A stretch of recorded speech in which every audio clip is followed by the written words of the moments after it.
Hey guys, it's Shane, and I missed you a lot. It's been, what, 3 or 4 months since I last made a vlog, but today we got some fun stuff planned, right Cosmo? What I really am missing is a good adventure, so that's what we're gonna do.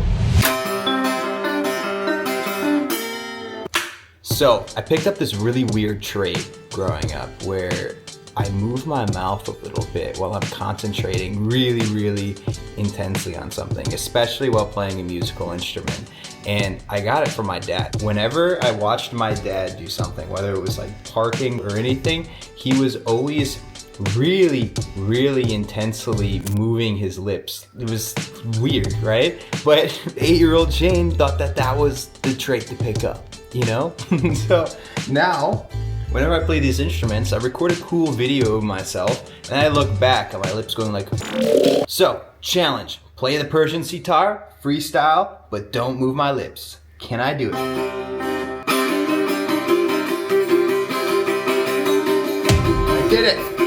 I did it, I moved my lips. Anyway, lately I've been thinking about having the courage to be cringy. It's a weird thing to say, right? Because nobody wants to be cringy. But we all are cringy on some level. I know I have been. Like, that's without a doubt.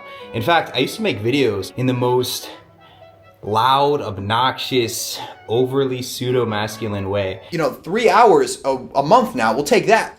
That's 3 more hours you could be working on your fucking business. It was so not me. I thought I wanted to be this like alpha male type of figure, as you know, a teenage guy wants to do growing up, but it's so far removed from who I really am. It's interesting how we put on these masks in front of other people just to try to come off a certain way. But that's the thing. Did we come to this place to be perfect? No, we're all wildly imperfect. And the only way that you become closer to being perfect is by making an unhealthy amount of mistakes, but learning from them. There is nothing you can do to stop being cringy, because no matter what, someone's gonna look at your behavior and they're gonna find it cringy. And that's fine, but do you have the courage to be yourself regardless of that? It's a good question to ask yourself. And in fact, if you're not asking yourself these kinds of questions regularly, I've just put together a free newsletter that you can join. So if you click the link in the description, you'll join my newsletter where you'll get free self-reflection questions as well as ideas to improve your life every single week.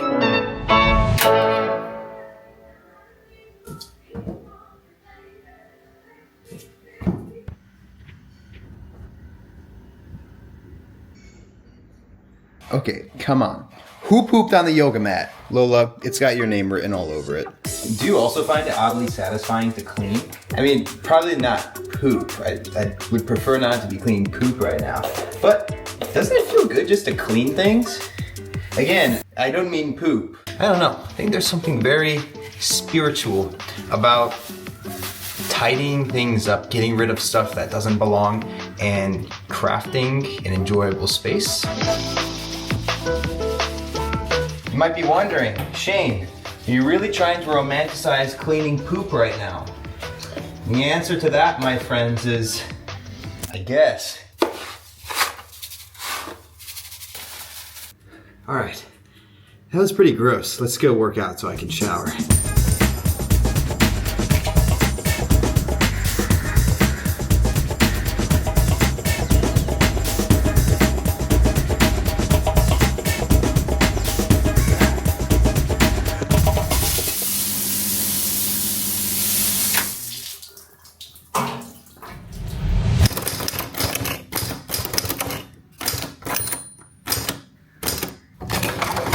One of my favorite things that I don't share with too many people is I really like poetry. I like writing it, and I also like reading it. I feel like words are one of the few ways that you can really create an experience of beauty for someone. Now today I didn't actually write anything new. This is just a poem that I wrote by hand, and I transcribed it using my typewriter, but I just find it so magical, the power that words have. Like lately I've been reading the Lord of the Rings series, and I have such a fun time reading it. It is so cool to just slip into the characters' minds and see what's happening and feel like I'm part of this crazy adventure and crazy world. And it's the words that do that. It's the beautiful descriptions of the landscapes and everything. And because of that, I can't help but stay up late into the night, falling in love with the words themselves. You know, that's actually the big difference between film and visual entertainment versus reading. If you're watching TV or you're going through a video on your phone, you can kind of just shut off your mind and entertain this kind of mindless state where you're half there, half not really there. But when you're reading requires your active attention to actually create the world, to actually digest and interpret the information for yourself. Therefore, while you're reading something that you enjoy, you can way more easily embody it fully. They don't give the picture for you. They give you the words, and with the words, you have to paint the whole world around you with your mind. It allows you to not just look at what the person is experiencing, but experience it from your own perspective. While I've been reading The Lord of the Rings, it's just so cool to be able to slip into the world, see the landscapes, be able to see how the people live, and almost feel like that's how I'm living myself. Actually, let me show you one thing. I was enjoying The Lord of the Rings so much that I ended up buying this silly little smoking pipe. In that book, they're constantly smoking pipe tobacco, and I was just so curious. It piqued my mind. No one ever got through to me in high school smoking cigarettes or vapes or anything, but Lord of the Rings got to me. At last, it's fulfilled. Nice. Probably not the most healthy thing in the world, but you know what? I was so amazed by what was happening in the world that I was reading about. I just had to know what it was like. Yeah, those are just some thoughts I've had recently. So if you want a couple book ideas, one is The Hobbit by J.R.R. Tolkien. This is the first of the Lord of the Rings series. Autobiography of a Yogi is just an epic story of the most magical adventures throughout India. And The Moon and Sixpence is a book I haven't yet read, but I have such a fun feeling about it, and it's up next.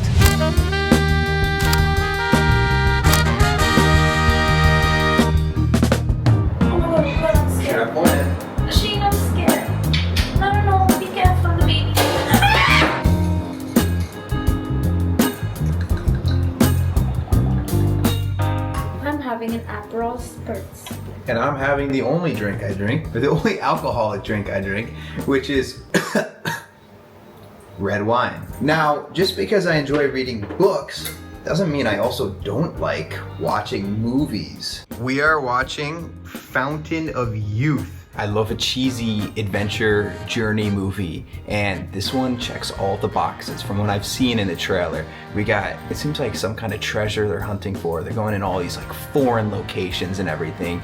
It looks like it's gonna be fun. Go find yourself a good journey adventure to have, either a book or a movie, and I'll see you very soon. Peace out. I make videos like that, like real stuff. So if you want that, subscribe. Pushing out content weekly now. It's gonna be solid. Without further ado, this is Shane Gregoire. I'll catch you very, very soon.